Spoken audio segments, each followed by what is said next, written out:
Brooklyn, we go hard.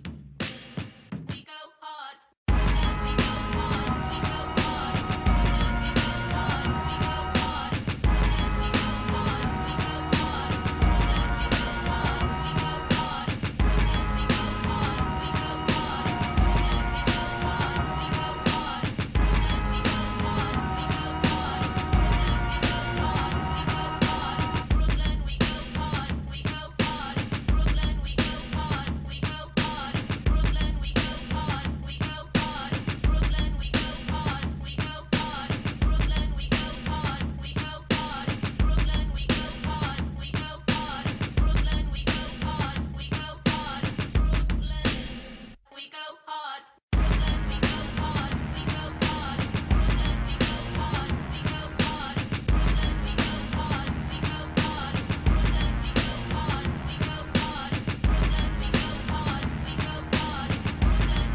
go hard.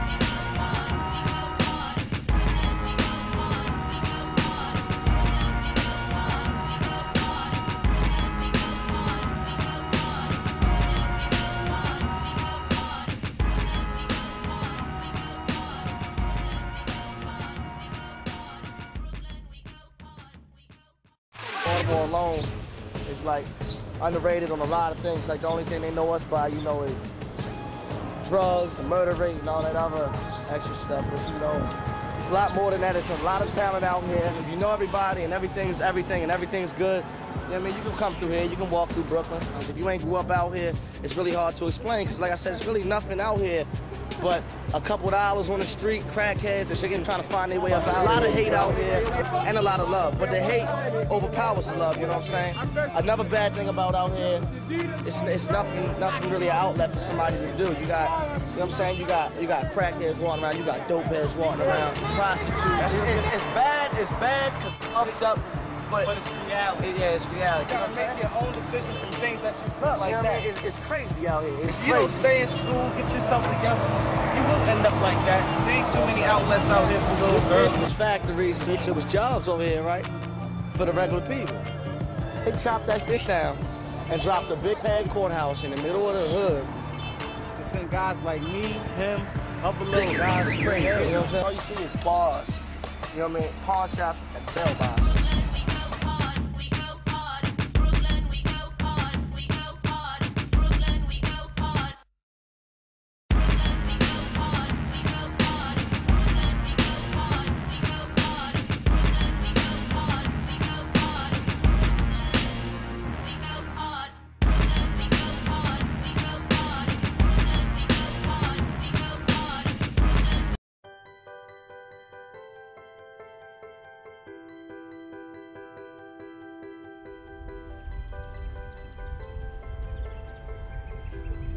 My first year coming out here with my students, I was so surprised at how foreign it was to be around plants and grass and trees. It's an experience that I know the students that live in this area are not getting it.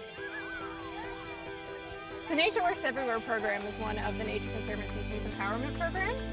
It's an education program that is designed to teach students about the science behind how nature works for us. Students that live in Curtis Bay don't leave Curtis Bay, so this is what they know. A lot of the students that I bring out here, it's the first time that they've had their hands in the dirt, it's the first time that they've been pulling weeds. I work with the community members to set up their community garden, which is directly behind us, and it's also scheduled community work days. We're not just about food, we're more actually about educating people about the importance of stewardship of the land, local food sourcing, and beautiful natural environments.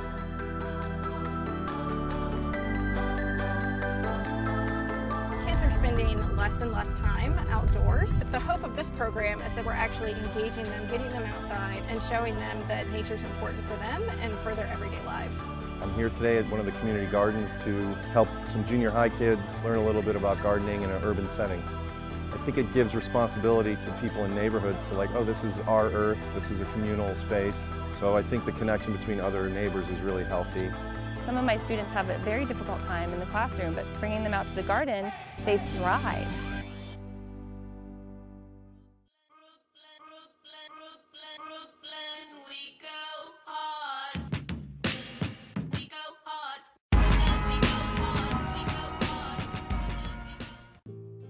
I want to ask you a question. Do you think it's a good idea to build the biggest trash burning incinerator in the nation less than a mile away from schools, playgrounds, and homes? If you're like me, you're probably wondering why that's a question you would ever have to consider. Unfortunately, my community has to face this question every day. Here is what we know. The incinerator will be less than a mile from Benjamin Franklin High School and Curtis Bay Elementary.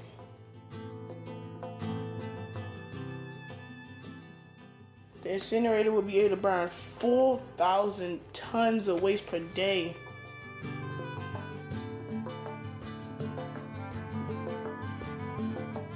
I love my community and my city, and I express my love by protecting my home from a project that will hurt us all.